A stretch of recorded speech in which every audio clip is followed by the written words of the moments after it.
اسی طرح آقا علیہ السلام کا جو رویہ غیر مسلموں کے لیے تھا، یہود کے لیے، مسیحیوں کے لیے، وہ رویہ سراپا رحمت پر، شفقت پر، اکرام پر اور ماڈریشن پر، بیلنس پر، مرسی پر اور بڑی تکریم پر مبنی تھا، تکریم انسانیت کے اصول پر۔ حدیث پاک میں آتا ہے، جسے امام بہقی نے شعب الایمان میں روایت کیا اور حافظ ابن کثیر نے بھی السیرۃ النبویہ میں اس کو کوٹ کیا ہے، روایت کیا ہے کہ حضور علیہ الصلوۃ والسلام کی خدمت میں جب بیرونی وفود، غیر مسلموں کے وفود بھی تشریف لاتے تو آقا علیہ السلام خود ان کی میزبانی فرماتے۔ لہذا حبشہ وہ ملک ہے جہاں کا حکمران نجاشی تھا اور جس کے پاس صحابہ کرام مکہ سے ہجرت اولا، پہلی ہجرت کر کے گئے تھے، ہجرت مدینہ سے پہلے، اور اس نے بڑے اکرام سے اور اعزاز کے ساتھ ان کو رکھا تھا، پیش آیا تھا۔ تو مدینہ منورہ میں آپ کی خدمت میں حبشہ کے مسیحیوں کا ایک وفد آیا۔ آقا علیہ السلام نے ان کو مسجد نبوی میں ٹھہرایا۔ آپ اندازہ کیجئے، آج ہمارے ہاں کنسپٹ ہے غیر مسلم ہوں، مسیحی ہوں، ان کو مسجد کے اندر ٹھہرانے کا نہیں ہے، چونکہ ہمارا تصور اسلام جو ہے وہ مسخ ہو گیا ہے، تنگ ہو گیا ہے، ہماری ذہنی ساخت کے مطابق ہمارے مزاج اس تصور پہ غالب آ گئے ہیں، ہمارے من گھڑت تصورات نے اس اسلام کے وسیع تصور کو چھوٹا تنگ کر دیا ہے۔ ہم اخذ نہیں کر رہے براہ راست تصور اسلام کو سیرت نبوی سے، سنت محمدی صلی اللہ علیہ وسلم سے، فرامین نبوی صلی اللہ علیہ وسلم سے اخذ نہیں کر رہے۔ اس میں ہمارے اپنی جاہلانہ تصورات، ہمارے مزاج، ہماری طبیعت کی سختیاں اور ہمارے برین واشڈ جو مائنڈز ہیں، برین واشڈ جو لوگ ہیں، ان کی دی ہوئی جھوٹی تعلیمات اس کے اندر دخیل ہو گئی۔ تو آقا علیہ السلام ان کو، حبشہ کے مسیحیوں کو مسجد نبوی میں ٹھہرایا اور ان کی میزبانی کی، اور مہمان نوازی آقا علیہ السلام نے خود اپنے ذمے لی۔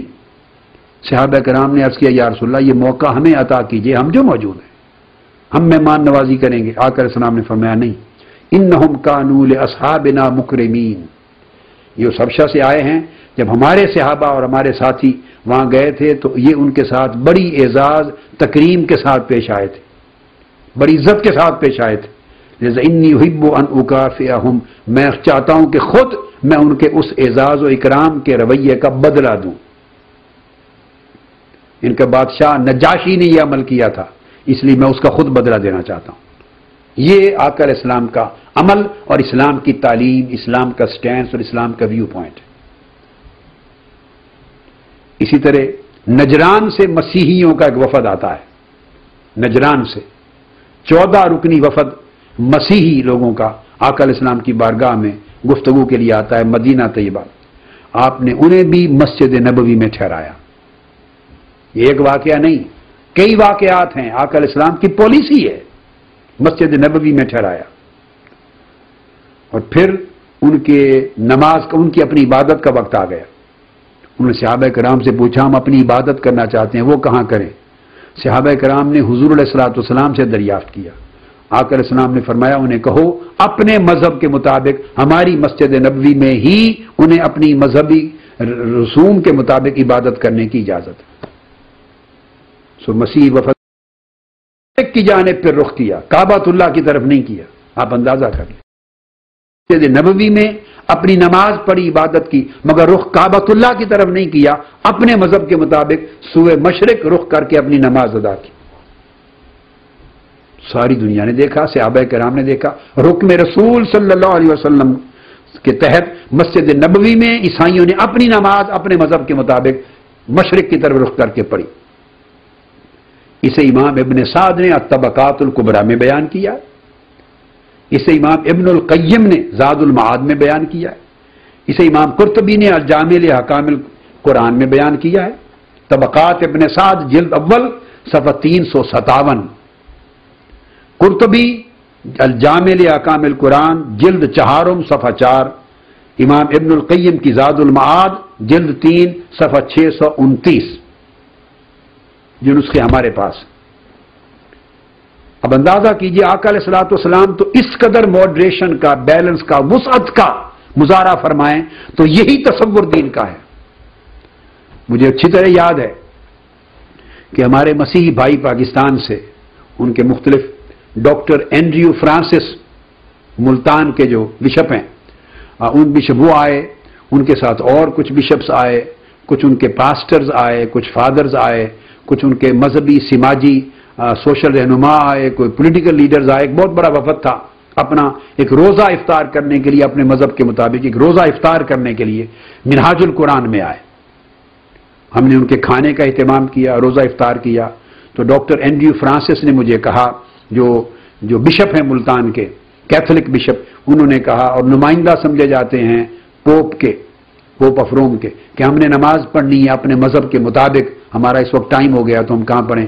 میں نے کہا ہمارے رسول پیغمبر آخر الزمان صلی اللہ علیہ وسلم کی سنت ہے، آؤ مسجد میں اپنے مذہب کے مطابق نماز ادا کریں۔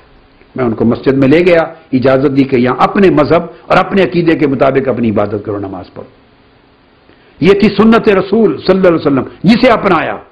مگر ہمیں معلوم ہے بے شمار لوگوں نے اس پہ خدا جانے کیا کیا باتیں کی، بے شمار لوگوں نے۔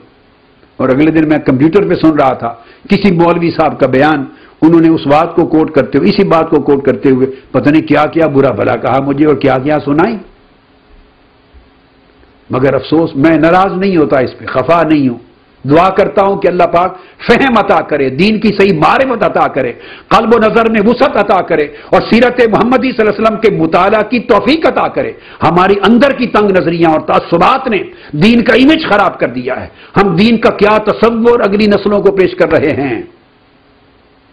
وہ دین جو انسانیت کا دین ہے، یاد رکھ لیں، وہ ہندوستانیوں کا دین نہیں ہے، وہ پاکستانیوں کا دین نہیں ہے، وہ صرف سعودیوں کا دین نہیں ہے، افغانیوں کا دین نہیں ہے، خطے کا دین نہیں ہے۔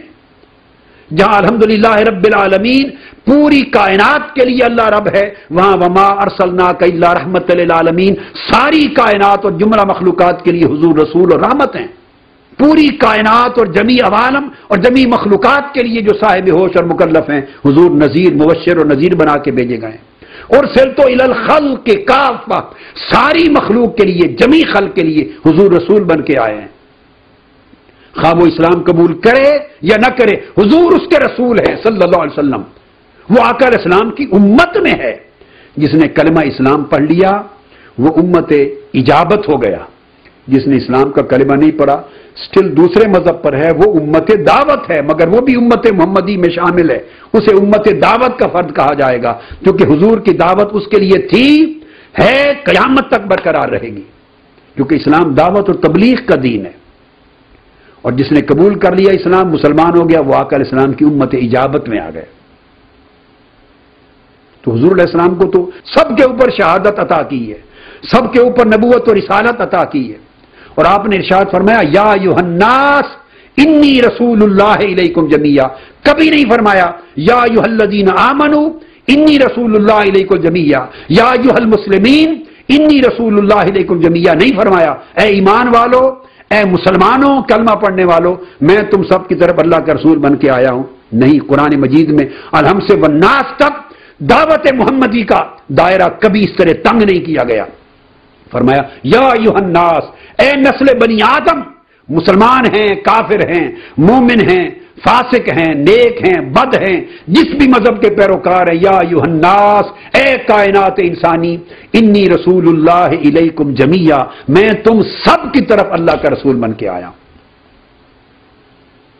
جب اللہ کے رسول کے مرکز ہیں، مساجد ہیں، اس لیے آقا علیہ السلام نے ان مسیحیوں کے لیے اپنی مسجد کھول دی، وہاں ٹھہرایا، ہر بار ہر وفد کو ٹھہراتے، نماز کا وقت آیا انہیں ان کے مذہب کے مطابق اجازت دی کہ اس مسجد میں پڑھو، چونکہ جبر نہیں کر سکتے، آپ انہیں نہیں کہہ سکتے کہ مغرب کی طرف قبلہ رخ ہو کر نماز پڑھو، یہ ان کا مذہب نہیں ہے۔ اگر یہ تصور اسلام کا پیش کریں، آج کی نوجوان نسل وہ مغرب زدگی کا شکار کیوں ہو، اسلام کے بارے میں کنفیوژن، مس انڈرسٹینڈنگز کا شکار کیوں ہو؟